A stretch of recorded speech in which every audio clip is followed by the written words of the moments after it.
What's going on, guys, and welcome back to a brand new video. And today we are going to be making Ten Hag's flawless 4-2-3-1. The man that has changed Manchester United, and they really are looking something special now. If you guys do enjoy the tactics, be sure to leave a like, subscribe to the channel, and turn on notifications. And if you want to come over to the Twitch, it is much appreciated. The vibes are at an all-time high, the best vibes on Twitch. We do tactic breakdowns, we make tactics, we look at your tactics. We also obviously have a Let's Play stream going. We do fantasy drafts, and also a little announcement. We've got an FM23 giveaway, all the money equivalent if you already got the game, Monday 8 PM GMT. So be sure to come over. All you need to be doing is be a follower in the Twitch. You haven't got to be a sub, so it's a completely free giveaway to enter. I just wanted to plug that to you guys because I want to give back. So, you know, if you want to try and win a free copy, do come over. But more importantly, let's break down this tactic. It's going to be tested with 3 teams today, and the first focus is going to be one of his former teams. She's actually going to be FC Utrecht. I believe that's how you say that. And do you know what? This is a real treat because what we've done is we've picked 3 teams from Ten Hag's history. This team, obviously Ajax, and then Manchester United. And this is a team which I did need to use because obviously they're not one of the favourites in the division. And we have come out and absolutely embarrassed everyone.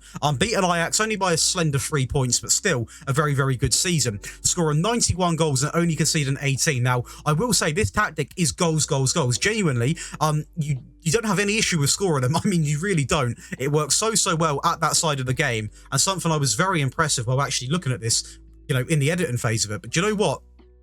I must say, to overperform like this with a team, it is obviously the 4-2-3-1 is a very good tactic on this game, but this even surprised me. I'm going to be real. But in terms of the goals, we are looking at a great season from Bas Dost. A lot of goal contributions coming in. It does fall off a little bit, but as you're going to see in the next 2 tests we do, a lot of the pressure was put on Bas Dost this save because he is obviously the main focus, and we are going to be using a target forward, complete forward, whatever you really can fit into your team.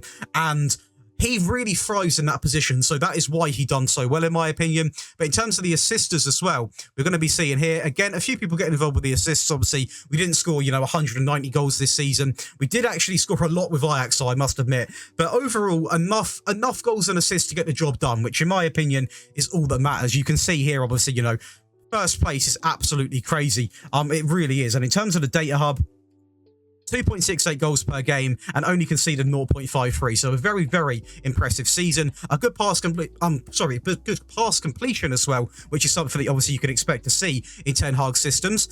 Something which it wouldn't be right if it wasn't a good pass completion. So that's always good to see. A lot of goals per game, and also very impressed with the conceded per game, sitting at nearly under half a goal a game. Go over to Ajax, a team where he really made a name for himself, in my opinion. This was a name that everyone started looking at him. Manchester United took a real interest in, obviously they took an interest. They've got him now, but I mean, this was really where he made a name for himself, in my opinion. And I believe we would have done as well. I mean, look at this. I mean, it's nearly 4 trophies in one season. The semi-finals of Ajax against Bayern, unfortunately, we do go out in that stage. But do you know what? A very good run in that tournament. We won the Dutch League, we won the Dutch Cup, and the Cruyff Shield. We scored 144 goals and only conceded 21. And we made this league look like an absolute run in the park. I mean, absolute domination. In terms of the squad, we'll go by goals first. Now, this is what I like to see. A lot more contributions coming in. You can really see how you can really see how that target forwards sort of impacts this team, because not only does he get a lot of goals himself, he also links up the play for the wingers. And, you know, Kuda's had a great season as well. Tons of assists coming in from players as well. A real good display of goals. It's good to see that amount of mixture of high numbers. It really is. And in terms of the assisters, we're going to look right now. You're talking, you know, 6, 6, 6, 7, 8, 9, 10, 16, 26, 51. A ton of different assists coming in from a ton of different players. And again, this is one thing which I always look for in tactics, because I don't like it always being reliant on one player, which is why I was a little bit worried possibly in the last tactic test. Well, obviously, it was going to be Bas Dost doing most of the work. But I've seen now that that was just for that team. Obviously, when you've got a lot of decent quality players, they all get involved and they all chip in. And the data hub, again, general performance, I mean, 4.24 goals per game, great pass completion, and 0.62 conceded. So do you know what? Over 4 goals a game with this is absolutely crazy, in my opinion. A great season, one we definitely enjoyed testing with. And yeah, I mean, unreal stats. And then we go over to his current side, Manchester United. And this one, obviously, I wanted to do the best because I'm a big Manchester United fan. I want to see what we could win. And do you know what? I was more than happy. We won the Premier League. We won the Europa League. We also won the English FA Cup. Unfortunately, we got knocked out to Brentford in the quarterfinals of the Carabao. But do you know what? It's not the end of the world because we're going to win that in real life today anyway. So the main thing is with this one, I wanted to compete for the league. I know in real life it's sort of, you know, between Arsenal, I think, aren't going to do it. I don't know why. I just don't really feel like they've got it in them.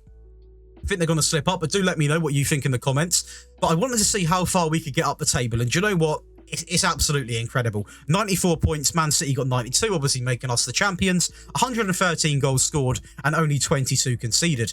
In terms of the data hub, we're looking at 2.97 goals per game and only conceded 0.58. To partner this, we've got 87% pass completion, which is very, very high in my opinion, and something which I'm very proud of. And the players, again, put on a real good display. You can see here Weghorst with 45 goals, 37 from Fernandes. I don't know why I said it like that. 37 for Fernandes, 30 for Rashford, 25 for Sancho, 14 for Eriksen, Martial with 13, 10 for Casemiro, 7 for Anthony, 6 for Varane. And in terms of the assisters, again, a load of people getting involved. And like I said, this really does show if you've got a good range of attack and quality, you can see these type of stats coming in. Like, you're going to see a nice mixture of players getting involved with the goals and the assists. But also, it's not just about that, because even if you are a team like we saw in the first test that hasn't got tons of quality, as long as you've got that one player that you can turn to, in our case it was Bas Dost, you guys probably got a lot better players than that, you are going to pick up a lot of goals nevertheless. But do you know what? The test and favours, it's been flawless, the test and phase of this video. It's been really impressive, and I'm happy with every single test. Like I said, whenever I replicate a manager, I always test with clubs he's been at, so that is why these clubs have been selected. Usually, I always do viewer requests, but when it's a manager, I like to include as many clubs as possible. Obviously, if it's a new manager, like, you know, a Will Still, I can't include as many, but Ten Hag got a little bit of history. I went with 3 clubs for today's video, and we're now going to watch some of the goals from these games. So we love goals on this channel, and that is why we're going to show you this 7-0 win over Leicester. As you can see there, it's going to be Jadon Sancho driving the ball across into Rashford at the back stick. And do you know what?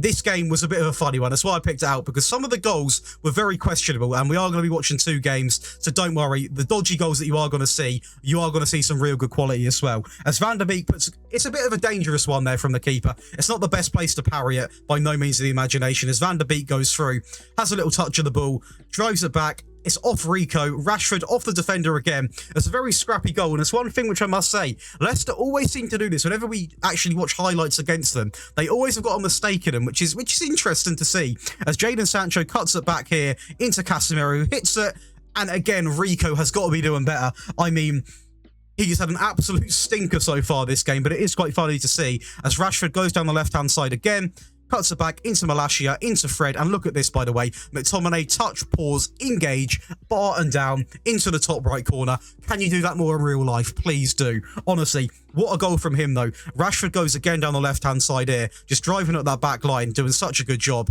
Ball into the box. Tielemans a little bit dodgy, and how is that about? How about that for a goal? Another scrappy goal, and I feel that's like arguably 4 that have been very preventable from Leicester City right now. As we go again, Jadon Sancho, a little bit more direct approach into Anthony, and he's going to just play the ball through to Weghorst, who had such a good season, and that is going to be a very comfortable 7-0 win. Since you love goals, we're going to show you this one as well. This one is going to be an 11-0 win against a team which are very beatable, I must admit. But you know what? We have to show you this. As Tadic puts the ball, it's actually Wrench puts the ball in, sorry. And Tadic, it's just a really, really good goal. And you're going to see from this exactly...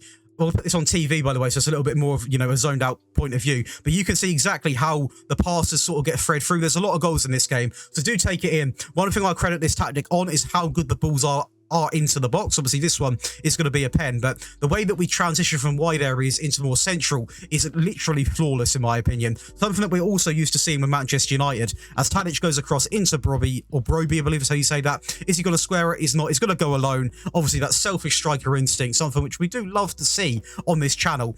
But no, I really had a ton of fun making this tactic, and I hope you guys are still enjoying the tactics, because the support has been absolutely crazy. But again, a little bit more of a direct approach into Tadic there, who just near post. The keeper needs to get better at this, man. That's sort of 2 or 3 goals, or 2 goals there, where the near post has been so exploited. And how about this for a free kick?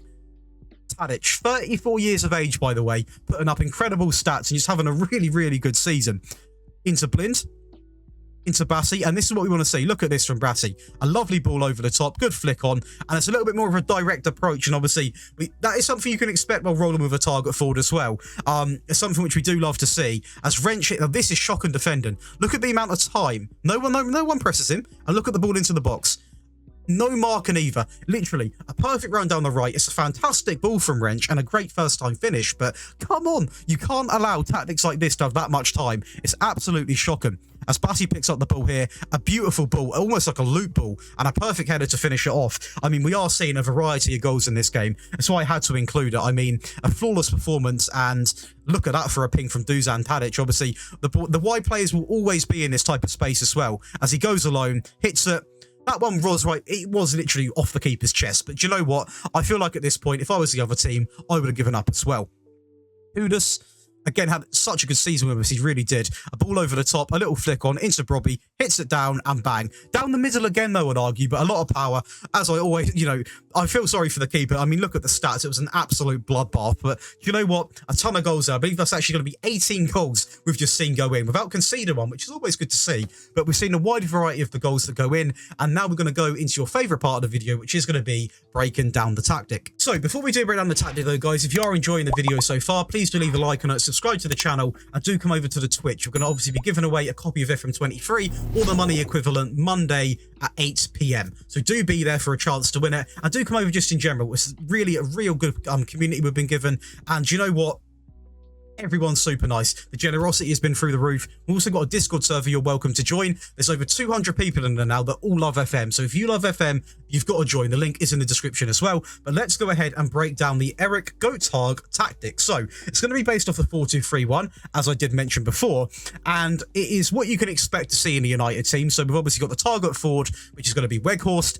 And a lot of other, like the DM deep line playmaker is literally built for the likes of Casemiro, Ericsson. It's a really good partnership there, and we're going to start things off with a positive mentality in possession, fairly wide, pass into space, overlap left and right, shorter with a higher tempo, run at defense and work ball into the box. Now, the work ball into the box really worked so well for me on this one because they pick up areas on the wide, or sort of the wide areas of the field, but then drift in, and getting into the box doesn't seem to be difficult at all. So working it in the box just helps out a lot because the chances usually are clean cut, and they are usually very, very good chances. In terms of the final third, now you could obviously go with floated crosses, obviously in the air. But I also was like, I don't want to purely rely on that. Obviously, we've got Weghorst, and he is sensational in the air. I didn't want to purely go sort of long ball, high balls into the box. Neither did I want to go with purely low balls because we've got Weghorst, it's a very difficult one. So we went with mixed crosses, and that seemed to work really, really well. In transition, you want counter press, counter, distribute to the fullbacks and the centre backs, and take short goal kicks. Out of possession, you want a high defensive line, a high press line of engagement, get stuck in, and prevent short goalkeeper distribution. Nearly said that so randomly there. Prevent short goalkeeper distribution, and much more often. Now, with the higher defensive line, you can drop this, and this way you're probably going to be a lot more solid at the back, but it is a higher line purely because that is what Ten Hag plays. Now, it's a replica, so it has to be like that to obviously make it accurate. But again, if you are conceding too many, that's the first thing I would look to change. Now, going into some of the player positions, we are going to have a sweeper keeper on defend, tackle harder, and also take fewer risks. The fullbacks are going to be slightly different, so I'm going to read out both. On the left-hand side, we've got a fullback and automatic, crosses at the centre, shoot less often, get further forward, stay wider, and tackle harder. On the right, also an automatic, aim the crosses at the centre, run wide, shoot less often, further forwards, and also tackle harder.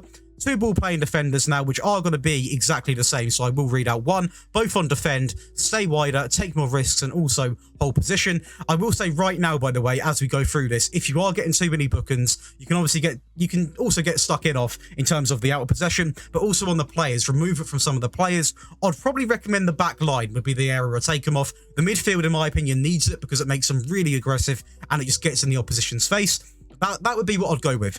And then two in midfield. Defensive midfield player, the Casemiro with the team, on support, more risks, dribble less, tackle harder, and mark tighter.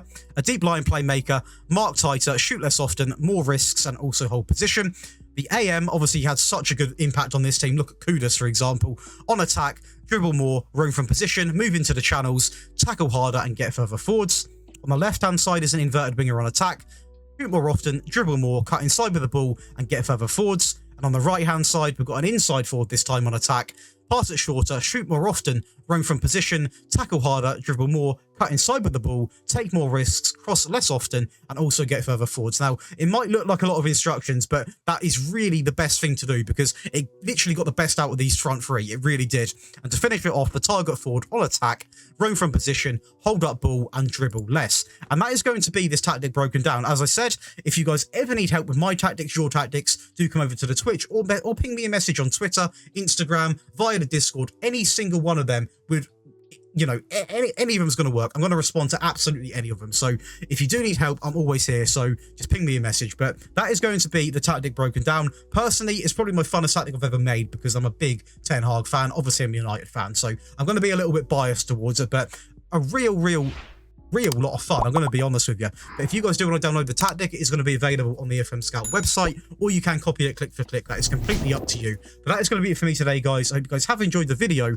As I said, next week it's going to be another action-packed week, so do stay by the channel, and I'll catch you in the next video, which is going to be on, I believe, Tuesday, which is also, little spoiler, going to be a Chelsea rebuild. So I'll see you in the next one.